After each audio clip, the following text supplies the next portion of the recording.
Hey, everybody. My name's Allie. You probably know who I am. So I have a super exciting video for you, and I'll tell you why this is exciting because 1031 exchanges for me have always been kind of that elusive mystery of sorts, partially because I've never sold any of my properties. I continue to hang on to them because I love them. And 1031s are obviously applicable to selling a property. So I was very excited when I met Scott Saunders. We've been working together on the real estate front for, I don't know, a little while now. And when he told me he was a 1031 expert, I got kind of excited. So I thought that me and Scott could do a little video for you to try and make 1031s a little less of an elusive mystery for anyone who's been wondering about them. Scott, awesome to have you. How are you doing today? Allie, I'm doing great. Great to be with you. Really excited to talk about this topic and simplify it. You're right. People sometimes get intimidated because they think about Yeah. taxes and tax code and deadline. Some of the processes are really straightforward. So hopefully we can kind of, with your audience, engage a little bit Yep. and really make it something that's user friendly, where people will Uh, listen to uh, this and they go, "Oh, I love I know how to it. take advantage of it." So yeah. Yeah, that's exactly what I was thinking is let's just do a 1031 for dummies. We're going to, I know a lot about your work and there are so many details that can be involved in a 1031 exchange, but for this video, we're going to keep it high level. 1031 exchanges for dummies, cover the basics, and then ultimately if people want to know more, we can either do future videos, we could have some more fun with those, but we can also just put people in touch with you also. So let's just start briefly. So people probably know who I am because if you're watching this on my YouTube channel. So my name's Allie. I started investing in real estate about 10 years ago, a little before that by accident, but primarily about 10 years ago. I've been mostly on the residential real estate side, primarily with turnkey rental properties. And what's been really cool for me over the 10 years is real estate is an on-the-job training kind of industry in my experience. And so, fast forward 10 years, you would think that I know everything I need to know about how to manage my own properties, do all that kind of stuff. But things continue to surprise me. So I've been really excited about my 10-year journey because now 10 years later, I'm seeing things from a different perspective and it's opening up my eyes to, more of a longer term picture than just buy the asset in the moment. And so Scott, I'll let you introduce what's your 1031 background? How'd you get into this? What's your role in real estate? Yeah, no, happy to do that. Great to be with you, Ali. I started doing 1031s way back in 1988. So before we even had treasury regulations and formal guidance. So I've been doing this for a long time. I'm currently a senior vice president with a company called Asset Preservation, based in California, up north of you. We're up in Roseville, California. Oh yeah. And I'm in Denver, Colorado. So I'm a national sales manager. I do a lot of speaking on exchanges and a lot of educating and training. So that's my background at the 1031 front. And then like you, I'm also a real estate investor. I've been doing that for like 17, 18 years. So different types of assets, mainly single family, a little bit of multifamily and a little bit of land. So I kind of wear the investor hat and, professionally, I do the 1031 side. And then personally, I've used exchanges to go out of assets myself. So I kind of help people do it. And I've also been through the process, and it's just it's a powerful tool for real estate investors to kind of supercharge their investments and really, go from point A to maybe go through a couple steps and leapfrog ahead and make a lot of progress. I love it. And I think it's a great segue. So for anyone watching, what is a 1031 exchange? We keep saying this term, and then let's talk about what it is. And you kind of started into it just now, what are the advantages? Why should people care about 1031 exchanges? Yeah, thanks for queuing it up. 1031, when you hear that, it's a part of the tax code. So the tax code is thousands of pages, boring. It's section 1031 of the code. Now, what's interesting, and we'll time date stamp this a little bit here, 1031 has been in the tax code this year, 2021, for 100 years. So it's been around for a long time, right? It's not something that, we've maybe have heard about in the last 10, 20, 30 years being used more, but it's been used for a long, long time. So a 1031 exchange, and maybe what I'll do is I'll just backtrack one step. Let's just look at a typical taxable sale. I have a property, I sell it, and I give up the property and I get back cash. In a 1031, I have a property, and we'll talk about the types of property, but it's an investment property. I give it up, and then I get back another what we call like kind property. So essentially, instead of me getting cash, which would make it taxable, I'm going to get back another property. And because of that, the tax code allows us to defer taxes, basically take all those taxes that would have otherwise be owed. Now we don't pay them. Now the tax liability doesn't go away. It will follow you. But now you can take all of that equity, redeploy it into another property. And what a lot of people do, and I'm sure you've seen this, Ally, with single family rentals, you have one property you sell and maybe you exchange and you pick up 2 or 3 replacement Yeah. properties, right? So now all of a sudden you've got more property to appreciate. You've got more cash flow coming in. You've got some diversification. You get all these benefits by doing that. I love that. And so I know for myself, there's something about when I think of paying taxes that doesn't register in my head how much I actually pay in taxes. So until I actually sit down and do like, 33% or 27%, I'm like, hey, wait a minute. I'm losing a lot of money to taxes. Like, it's not a fast thought in my head. So we're going to dive into we'll let you do some examples, but just thinking of what that could mean in terms of a tax saving. Like, can you give a couple of examples of, how much money are we actually talking here? Because I feel like once, for me at least, when the numbers get placed on it, everything, because I'm like, oh, tax savings, whatever. And then I'm like, wait, how much money? So how much, like this probably varies all over the place. How much money could someone actually save with this? Yeah, bottom line, it could be a huge tax savings. And the way I look at the code, so a lot of people look at the code kind of like you do, like, I look at the tax code as a treasure map, right? There are some legitimate incentives put into the code to help investors, to help business owners. So 1031 is just one of those. Let's look at what the taxes would be if you don't do a 1031 exchange, what you could face in taxes. I'm like, ooh, I'm already getting excited. There are 4 taxes. So most people don't know. So people think of, capital gains and what that are. The taxes are actually much more than that. So let me kind of walk you through the 4 different levels. First, you pay taxes on your depreciation recapture. So let's say you've been doing this for 10 years. You had a single family you bought 10 years ago. Well, let's say the property just went up in value a little bit, but for the last 10 years, you got the benefit of that depreciation each and every year on your tax return.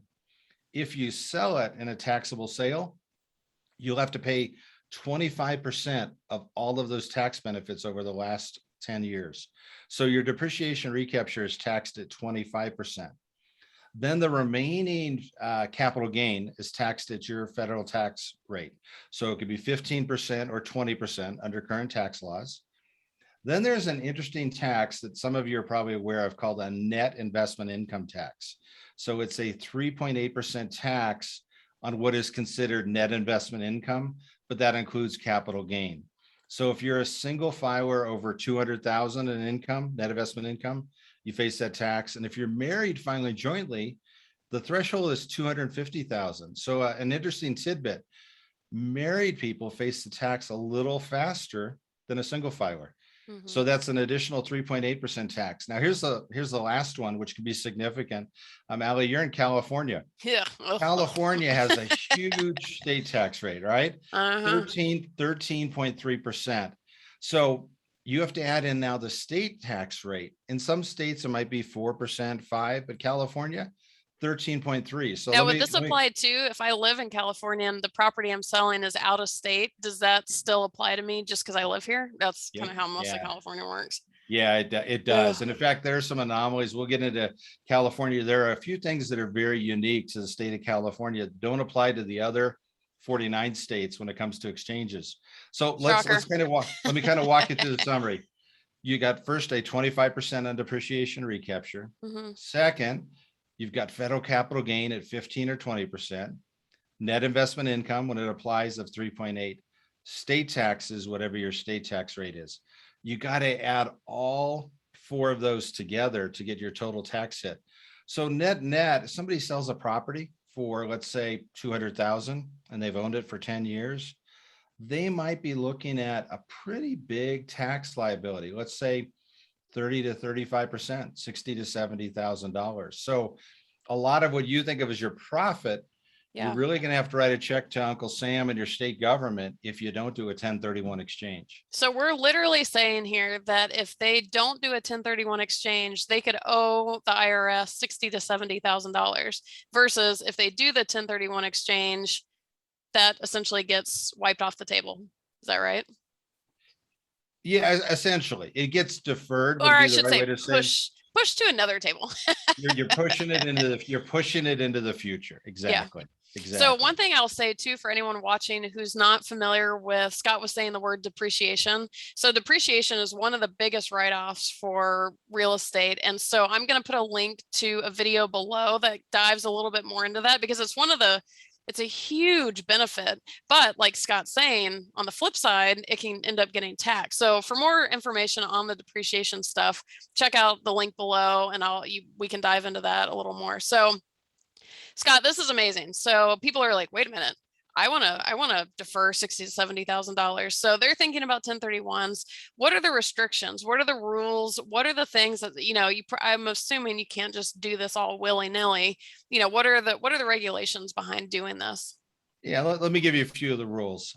First off, if you're going to do an exchange, you want to get a 1031 exchange set up before you close. So before you sell your property, you've got to contact what's called a qualified intermediary. So they might be referred to as a QI, an accommodator, a facilitator, but they're a company that's going to actually structure the exchange and then actually hold your funds during that exchange period. So number one, if you want to do an exchange, get it set up before you close. I will tell you, right now with the market being so hot and frothy, we run into callers every week, like dozens of callers that go, oh, I meant to defer taxes. Can I set it up? I just closed I last meant week. to.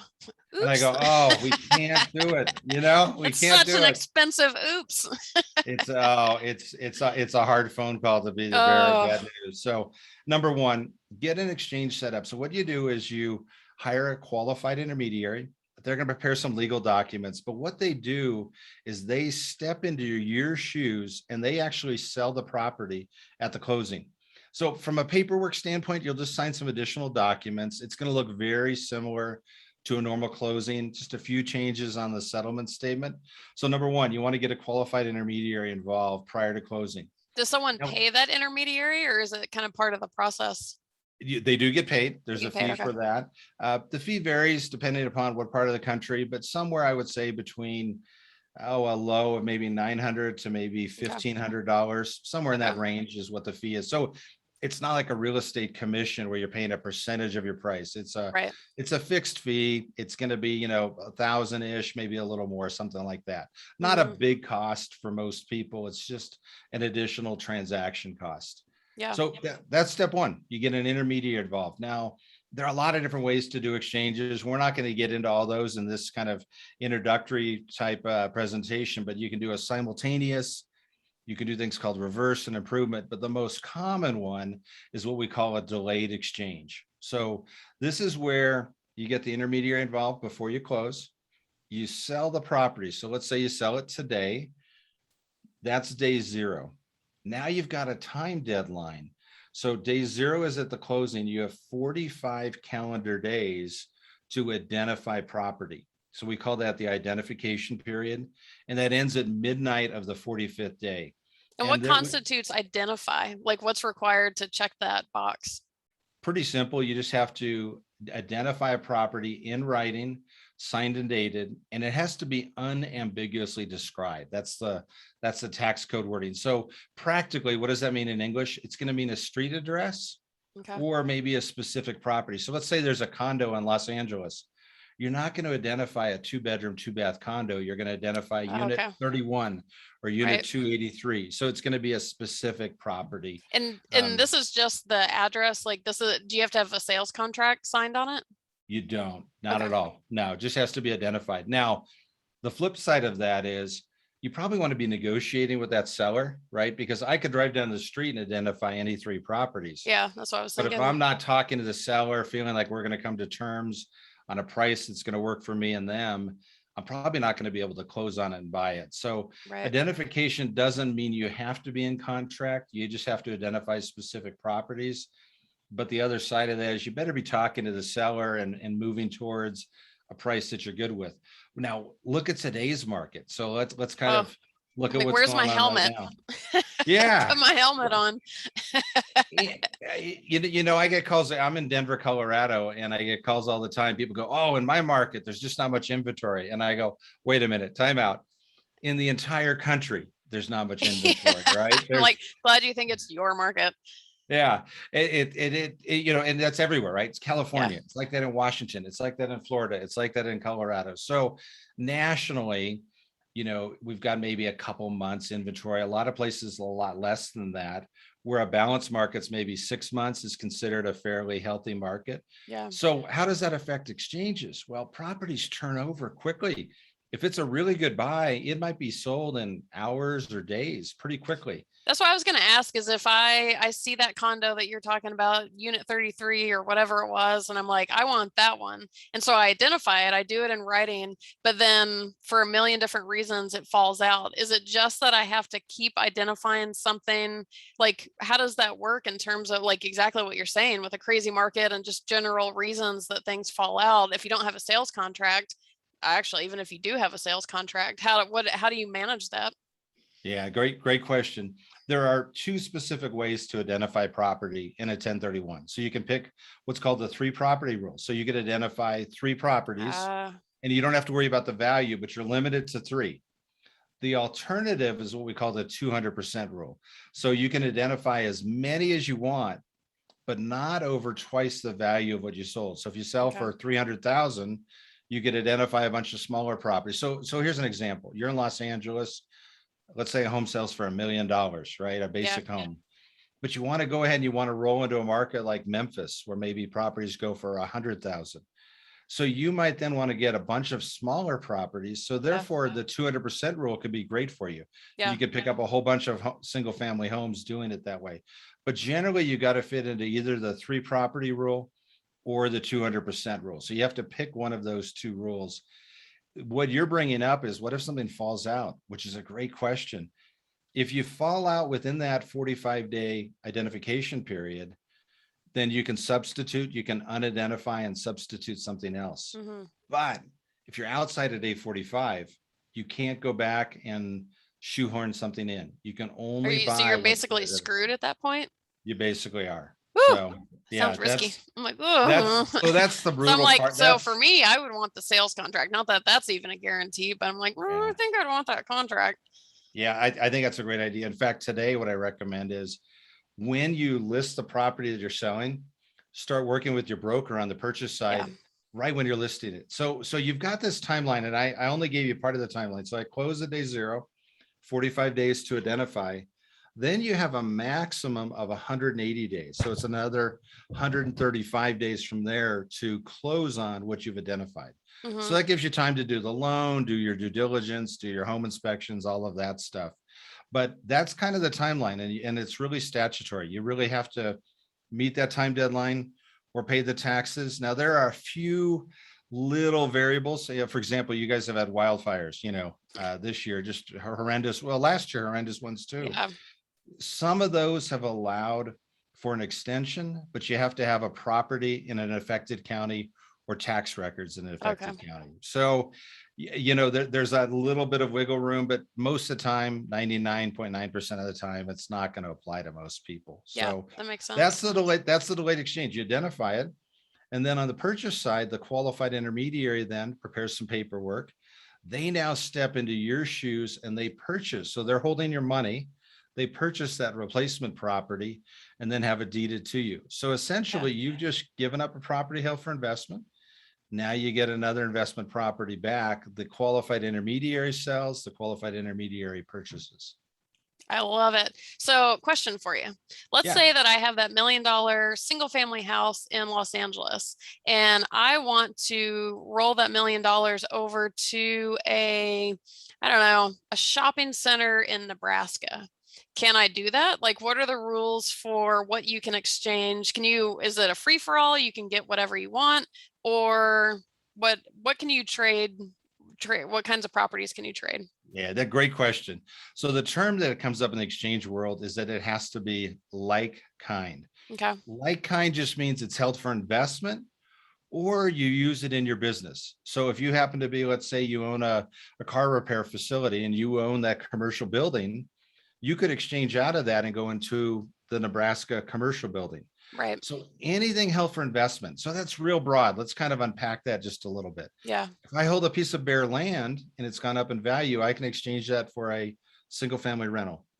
Then I can exchange the single family rental for a duplex and then a fourplex and then an apartment building.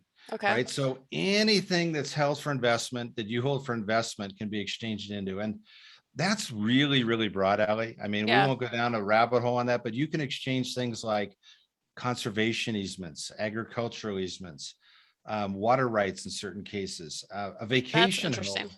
So if it's a vacation home, yeah, it's crazy. Air, believe it or not. And, I won't go too far off the rails on you, Ali, but if you're in New York City and you got a 20-story building, under New York law, if you have the right to add 5 stories, that's an air right. It's called a transferable development right.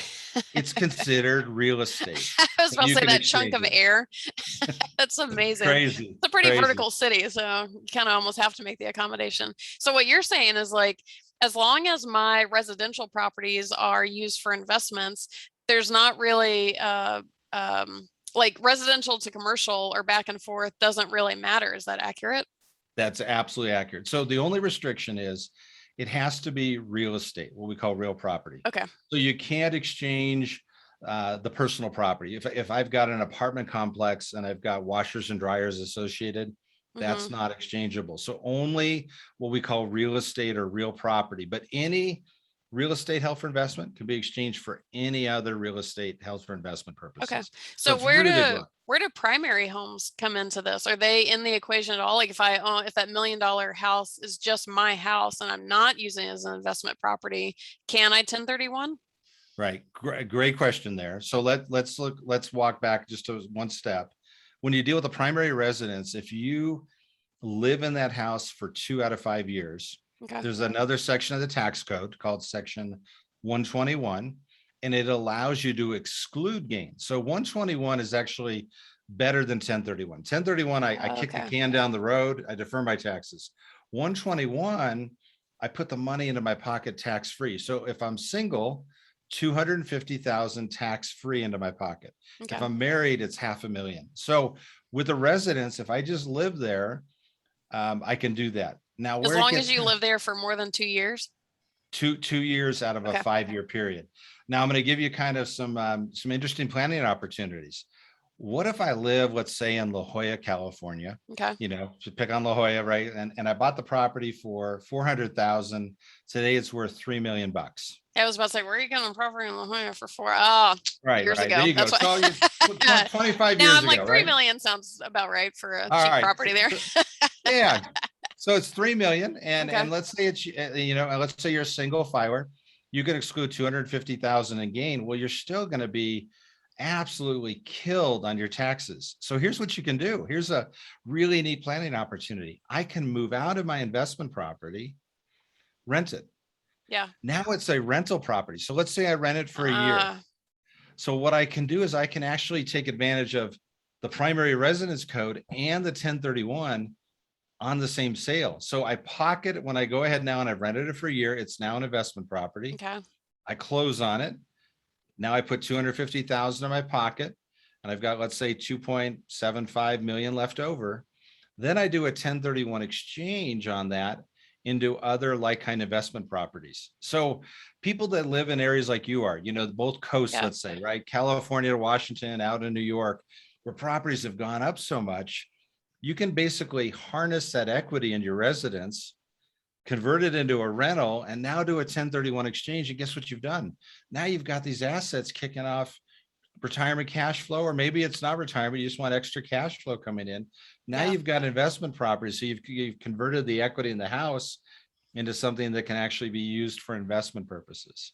So this is something I didn't know. And I'm like, oh, that's exciting. And that's a strategy I had no idea for someone taking a primary and switching it to an investment property for a year or however long. So that's an amazing example. While we're on examples, can you throw us just some kind of a broad range of 1031 examples? So that's one, which like I said, I had no idea. What are some other ones that people may not have thought of, or even just a basic 1031? Well, let's kind of keep on your thought train there, Ali, about residences. What if I do an exchange into a property that eventually I want to move into? Can you do that?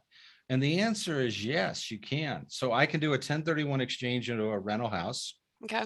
rent it out for a period of time, let's say a year or two. And then later on, I might change my mind and decide I want to move into that rental. Yeah. Now I go ahead and I did an exchange. I move into it, I make it my residence again.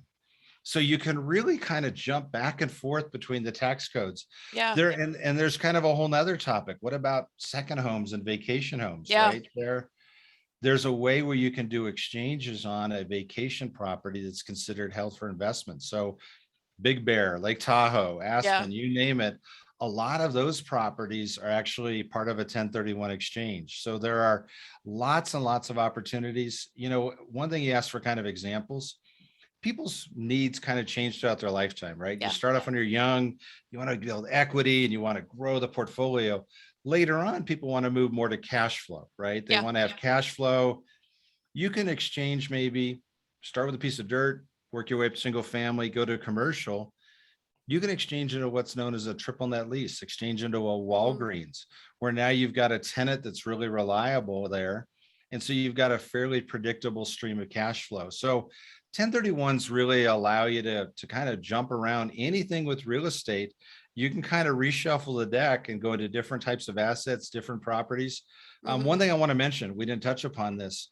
1031 is anywhere within the United States, but it's Okay. US property. So it's got to be within the United That makes States. You sense. can't go to Mexico. You can't get a condo down at Cabo. That won't work. Ugh. So We're done. We're done. We can stop talking now. Well, believe it or not, back years ago, Ali, you could actually do an exchange out of the country, Oh, but they that'd been changed amazing. the code. They changed the code back in 1989. So it's got to be domestic property for domestic property. Yeah. But I think that's an opportunity. You probably have seen that with your channel, where people are in one marketplace and they go, wait a minute, I don't have to invest in my backyard. I can go to other parts of the country where I can get better returns. And For so sure. that's what an exchange allows you to do. It's really interesting. We really get a good bird's eye view of kind of where capital's going. And I could tell you in the last 12 months, these states where all the capital's flowing into, you could probably guess those, but we get to see where investors are actually buying right now. Where are they going? What marketplaces? Well, I know me and you both are huge out-of-state investors. So, I mean, and a lot of people, I think it's becoming more common and more known that you don't have to invest in your local area. But like you're saying, there's huge advantages to being open to investing outside of your local area. And like I said, me and you that's most of all we do. Yeah, so I like that you brought that up. So let me ask you a question. You brought up the triple net lease. Let's say that I have a $100,000 or $200,000 rental property in wherever, and I want to sell that and buy a triple net Kentucky Fried Chicken, which is obviously going to cost a lot more than $100,000 or $200,000. Can I go up in price, or where do the numbers play into this as far as that exchange goes? Yeah, short answer is yes, you can go up in price. Let me kind of share two basic rules to keep in mind with an exchange. So I'll keep it really simple. If you want 100% tax deferral, you don't want to pay any taxes. Number one, you have to reinvest your net equity. So let's say in your $200,000 sale, let's just say it was all cash. Okay. All that net equity has to go into Kentucky Fried. Okay. Number two, you have to have the same or a greater amount of debt. Now, this one is the one that people kind of sneaks up on them. I'm like, wait a minute, now this is about to get juicy. Yeah. So then if I'm doing Kentucky Fried, let's just say it's $1 million for the Kentucky Fried. Okay. You put 200,000 down, you're going to get a loan for 800 grand. Maybe with commercial, it's a 70 to 30 ratio, but same principle. So if you want full tax deferral, take all your money and put it into the replacement property, all the net proceeds. So it's after real estate commissions, closing costs, recording fees. It's what I call the net. So it's the figure on your settlement statement that you put in your pocket. Number two, you look at your mortgage payoff. You need to have the same amount of mortgage or more on whatever you buy. Okay. And there's one little caveat. So you can go down. In fact, an hour ago, I was talking to an investor about this. They want to be free and clear. They don't want to have any debt. The one caveat is I can go down in my mortgage if I offset it by bringing in new cash. So my mortgage liability from one property to the next goes down, but then I bring in fresh cash to offset that reduction. So that's possible. And then one last thing that I'll point out, some people don't do an exchange because they go, wait a minute, I don't want to take all the money and put it in. I want to have some and put a home Yeah. theater in, or I want to buy a car or boat or go to Europe, right? About 1/3 of exchange investors do what are called partially deferred exchanges. So they take some money out and they pay taxes on it. So they sell one property, they buy two more, but they take some cash out. So the term for that is called boot. So if you take out cash, it's called cash boot. If my mortgage liability goes down, it's called mortgage boot. And you just pay taxes on that amount, but then everything else is deferred. So just keep in mind, it's not an all or nothing proposition. Yeah. Many people do partially deferred, and that way you get to go into a better investment and you get a little bit of money to play with, or maybe the numbers don't perfectly match up. So that gives you a little bit more flexibility there. That's amazing. I love that all these examples are bringing to light new ways to do it. I think it's great to share all these because I know for me, I wouldn't have thought about all these. I didn't know you could do a partial. So that's all great to know. So going back to the small single family house to the Kentucky Fried Chicken, if we were to reverse that and I'm selling my triple net, I don't know why, I don't even eat Kentucky Fried Chicken. I don't know why that one came to mind, but if I sell the Kentucky Fried Chicken and I want to buy some of the like small single families, like $100,000 or $200,000, and let's say I have a good bit of debt on that triple net lease, obviously I'm not going to be able to have that same amount of debt, which would be more than the value of the house. So how does that work in the reverse as far as that requirement for having the same or more debt on the property? Yeah, well, the way to look at it is it's the same debt on the property or properties. So if I'm So you'd have to selling just buy more properties. there you go. So if I Okay. if I sell, let's say for $1 million for the Kentucky Fried, and I'm going to buy, let's just make it simple, 5 or 6 single families, you can spread the debt out. So it doesn't Okay. have to be on one property. It's really an aggregate. So at the end of the day, the IRS is going to look at, okay, I sold Kentucky Fried and I got X amount of cash. Did all the money go in? If it didn't, that's called cash boot. Here's my mortgage. Did I pick up that amount of mortgage? It was whether it was on one property or multiple. Did I have that much debt at the end of the day on my replacement properties? And if you don't, then that's called mortgage boot. And so you add the cash boot to the mortgage boot, and that's the total amount that's taxable. Perfect. Yeah. I like I mean, most people know I used to be an engineer. I'm like, oh, the puzzle pieces. I love moving the puzzle pieces. I'm like, this could work great. So I think kind of one last topic, since we're going to keep this high level. We've talked a lot about California, and obviously not everybody watching this is from California or are going to have these issues. But for those of us who do live in California, what are the basic differences that we need to be aware of? Because I know for me, God bless California. Me living in California, I participate in a lot of landlord forums and all that kind of stuff.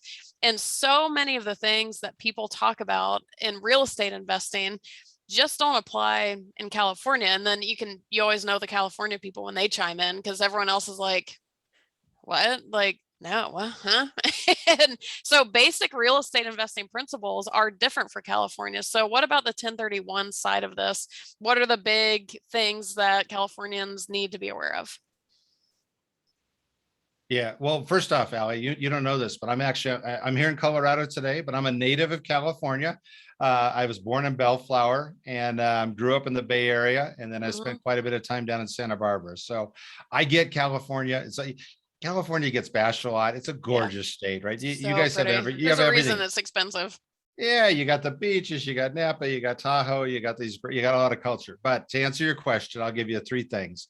Number one, with California, you're going to face the highest state taxes in the country. So if you sell there, the odds of you paying a lot more in taxes are significantly higher. So that's something So to be aware does of. that translate to 1031s are even that much more advantageous to Californians?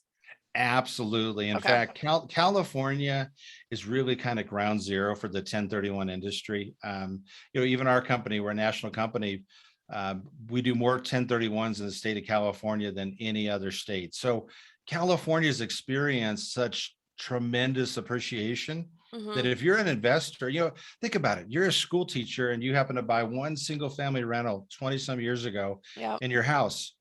You're considered wealthy, right? All you Oh, did yeah. was buy a rental house that you picked it up for, let's say 80,000. And today it's 900 or You can't even 1.2 get a million. bathroom for 80,000 here now. I Oh, know, I no. know. So, Huh.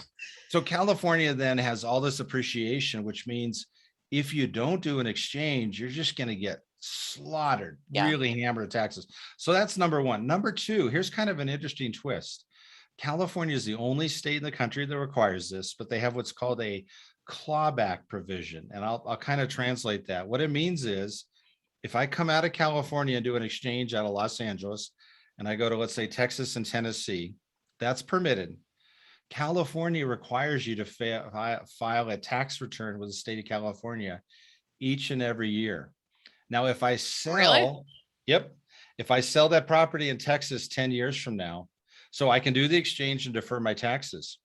But then let's say I sell in Texas in 2031.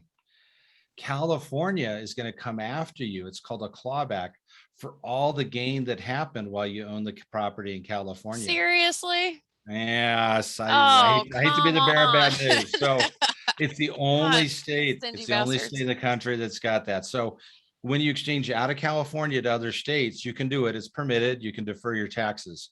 But if you later on sell, you're going to owe the state of California money for that somewhere down the road. Now, as long as you keep exchanging, and this is probably important, let me do a little tangent on you.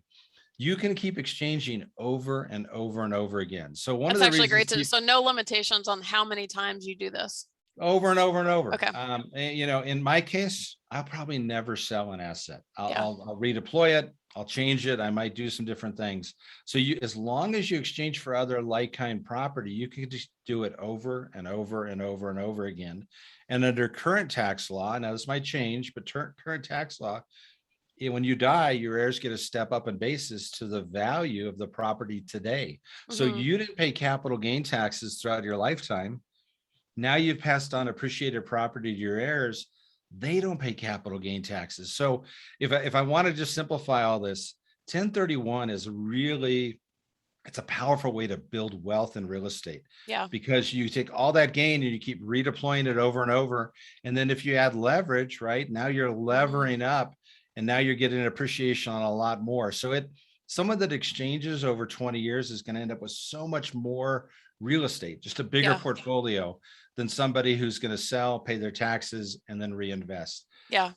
Going back to your question. So number two was the clawback with California. Number A three. quick question on the clawback thing. So let's say I sell, well, two questions actually. If I sell my property in California and I buy a property in Georgia, that's where I'm from, when I'm filing the California state income or state tax, or I'm filing with California for that property, even though it's in Georgia and it has nothing to do with California any longer. Am I paying California taxes on that every year until I mean, as much as someone pays on rental properties, but do I in theory owe California taxes on that?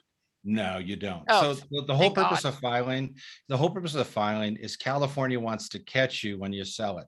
So okay. every So they're just year keeping you on the hook. they're on the hook. So every year Gotcha. you let them know, I got the property. Then that year you sell it in Georgia down the road, they go, hop, wait a minute, knock, knock, knock. That property appreciated a lot in California. So now you owe the state of California a huge check. How much So, how much do you owe them? Like, is it a percent? What's it based on? it's on your capital gain. So most people are going to face a pretty hefty tax bill, right? Take my example, somebody buying 20 years ago, now they sell, that increase in value, right? So not only has the property gone up, but because they've depreciated it, the gains even more, right? So now that value, California is going to come back after all the capital gain taxes owed to California. So now, do you get to, what if you 1031 that property? Does that bypass that and then they keep tracking you with every property? Like they want to know, like they're the anchor, they want to know every property in the chain, or do you just owe them taxes regardless of whether you do a 1031 then? No, great question, Allie. As long as you keep doing 1031s, you're good. Okay. It's when you actually sell the property, receive cash, the Californians do it. So you're right. If I go to Georgia and then I exchange out of Georgia to Virginia, you're still filing with California. So if you ever sell it, then you owe California. But if you keep exchanging it, you're able to kick the can down the road indefinitely. They just Okay. want to come back after you there. So that's the second thing to be aware of. And there's no other state that has that provision. You guys are special, very special out there. I want to do a There's a, little, just a quick sidestep just for everybody watching. So at this point, because I know this is where my brain just went, is my thought was, what if I don't want to keep kicking the can? Like, we build equity in these properties. What if I want to use all of the equity? Or, what if I want to just buy cars and boats, which I don't recommend, but you might not want to keep buying properties. So I'm going to put a link to another video down below of different ways that you can use the equity in a property. Selling obviously is one way, but what are some other ways to get a hold of that equity without selling so that you don't have to deal with all of this kind of stuff? So check out that link below. And then my last question about California, what we were just talking about is it then advantageous, or I guess it doesn't really matter, instead of selling my California property and buying a property out of state, buying another California property instead? Or that kind of doesn't really, there's not an advantage to that because it's still just kicking the can. Is that right? yeah, I would say buy in California. If you find a property you like, if it performs well and Yeah. it's a good investment property, I'm sure there are pockets. And I mean, California has great opportunity on all sorts of asset classes. So if you want to do that, great. But if you're going to do exchanges over and over, it doesn't matter whether it's So inside it's of not going to matter California. out of state or you're going to be filing a California return regardless. Yeah. Okay, Yeah, exactly. Yeah. cool. So that's a great California clawback. Now, there's one last California issue which is unique, which is the FTB, which sounds, another one of those three-letter groups, but it stands for the Franchise Tax Board. I know the In FTB well. I have to All log into right. them every single year and quarterly. I'm like, right So, when you said that, I could picture the whole URL. I'm like, oh, I know too much about the FTB. well, so here's where it comes to exchanges with the FTB. In the state of California, the FTB has become very aggressive auditing exchanges, certain types of transactions, particularly what we call partnership dropdowns. And we won't get into the technicalities, but for this video, let's just assume if you're in California, you're probably going to face a little additional scrutiny for the state taxes owed. Again, And that's shocker. really unique to California. Yeah. Again, we don't see that in other states, but in California, because they can make so much in revenue, they're very aggressive at looking at certain types of exchanges and auditing those exchanges. Mm-hmm. I think that's amazing information. And I think those are very important things for everyone to be aware of. So in thinking of kind of wrapping this up, I love everything we've covered. I like how a lot of the examples brought up new scenarios for people to be thinking. And I think I know for me, I always like working with an expert because, people can Google 1031 exchanges all day long and have a basic understanding of how it works. But working with somebody like you or whoever it might be you can help with strategy. Like, you're a real estate investor. So if I call you and I'm an investor, I'm like, hey, I'm thinking about doing this. Just even hearing you today, strategies like, but hey, wait a minute.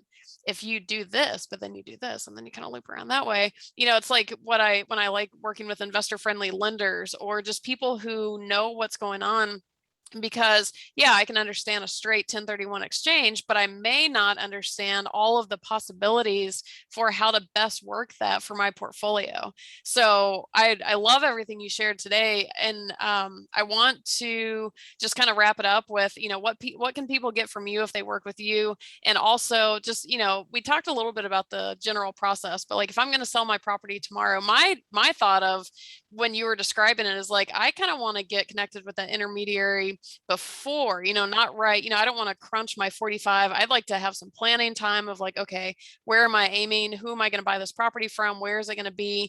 I kind of want to be ahead of the timeline a little bit, but if people reach out to you or the intermediaries or, what's the next practical step? What can they get from working with you? Yeah. First thing, I think it's a great comment. I think talking to an intermediary, we've seen hundreds of thousands of these, so we can give you some ideas. Now, I'm going to give you one little caveat, which is probably not what you're asking, which is an intermediary is a great resource. I think they can help you look at strategy. You could talk about vesting issues.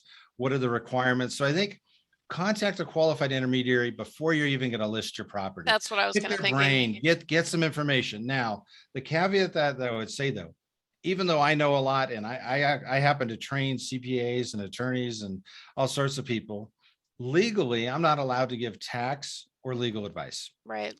So I'm a good resource to get some ideas. So the second piece of what you asked would be, you definitely want to involve your tax advisor. So your Yeah. CPA, whoever does your taxes, pull them in and review your situation. And we won't go into all the different things that are possible, but everybody's got a different tax situation. You might have Yeah. vesting issues. You might have remarried and brought into a marriage assets. So now you've got separate assets that are brought in. You might have things called suspended carry forward losses that can offset gains. So I would say step number two, step one, contact a qualified intermediary, get comfortable with the process, the time deadlines. At our company, we have a one-page cheat sheet called an exchanger checklist that kind of A to Z walks you through on one piece of paper. What do you need to do? Do that. Number two, talk to your CPA and say, here's what I'm looking at doing. And I would say, even before that, find out and say, if I sell, what's my tax hit going to be? So just call the CPA. They've got a little spreadsheet where they can get that number right away for you. Find out your motivation.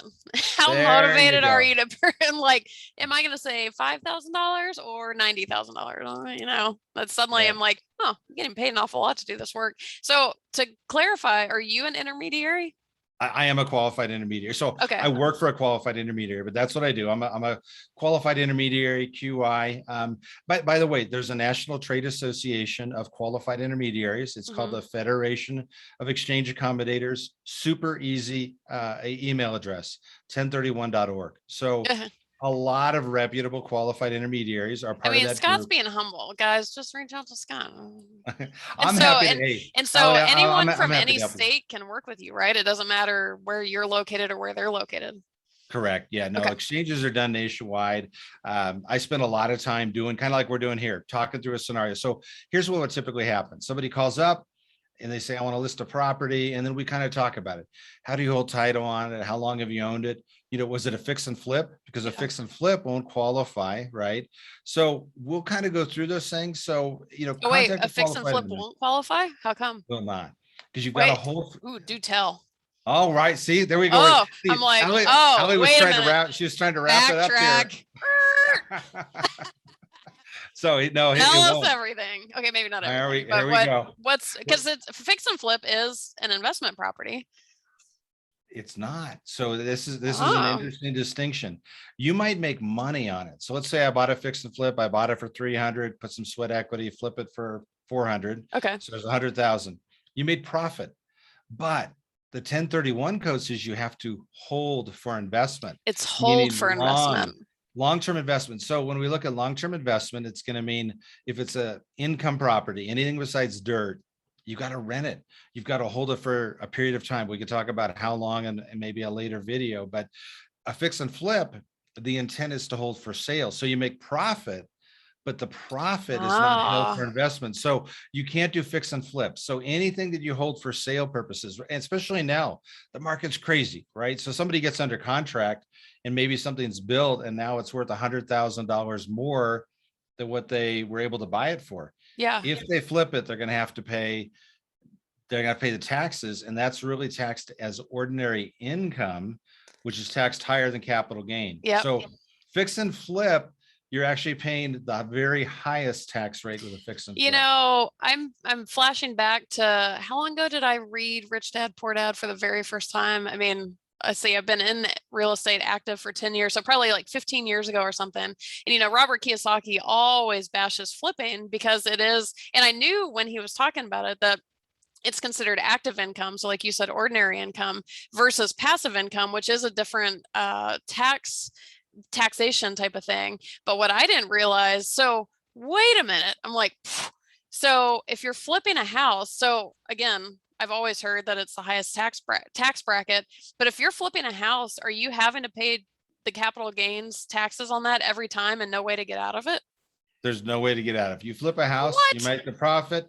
So, and I wouldn't say capital gain, you're paying ordinary income. So today's it is, okay, it's ordinary income. Yeah, but think about it. The equivalent of what the capital gain would be, it becomes ordinary income. Yeah, but let's put some numbers to it. So Crazy. let's have some fun. Ordinary income today, 37% federal. Let's say California 13.3. We'll just round down, right? 50%. So you made 100 grand, but you're going to give federal government and state government in California 50% of it. You're only to put 50,000 in your pocket. Yeah. Now, there are some ways, and maybe we could do it later. There are ways if you do fix and flips where maybe you pay your fix and flip taxes, but you also create a new entity that maybe holds for long-term investment. And that entity could do 1031 exchanges. So So there you are kind of have ways to that we flip could it to do it. yourself, really. I mean, it sounds like the two ways out of that is either like if you have that entity, which is yours, you kind of flip it to your entity, flip it to yourself to hold it. Or if you're going to do a flip, rent it out, before you sell it, rent it out for however much time. But I never hear flippers talk. I mean, there's the Burr model where they purposely go in, put the sweat equity in, increase the value, but then they rent it out. Like that's the model. But Right. straight flippers, I've never in my entire life heard of one of them saying, "Oh, let me put a renter in it for a little while before I flip it," because it's a time frame thing. Like that's just not how it works. Yeah. What? Like, oh my God! No wonder Robert Kiyosaki hates them. Like, I feel, and You know what? it is even more frustrating is there's so many new investors because I say all the time, what happens if you Google how to be a real estate investor? Everyone's like, flip houses. Okay, well, yeah, that can work for some people, but something like this, nobody's talking about. Like, do people realize like how extreme this is? I just assumed you could 1031 it like anything else, but there's no way to avoid those taxes. No. Oh my God. You've heard this before, Allie, right? It's not what you make, it's what you keep, right? Mm-hmm. And that's what a 1031 at the end of the day allows you to do. You're Unless able to keep unless it you're flipping. Oh my unless you're God. flipping. Like, Unless you're oh, flipping. the flipper. It's like a sad day for the flip. Like, oh my God. The the flipping world just got darker in my mind. That's terrible. Yep. Yeah, I mean, flipping is great and there's a place for it. And I think it's a way to raise cash, but it's more of a job of flipping, right? Long-term investment for me is building passive, Yeah. or leverage cash flow, whatever you want to call it. But it's building that cash flow that comes in from having long-term tenants, right? And arbitraging the difference between what you get in rent and what it costs you to Yeah. pay for it and operate it. Flipping's maybe a way to get there, but I think, long term, you use something, what you find, even people that do flips, I think they eventually buy an investment property that they hold for investment. So Mm-hmm. even flippers, maybe they generate the cash Yeah. to buy a long-term rental and then they build it up.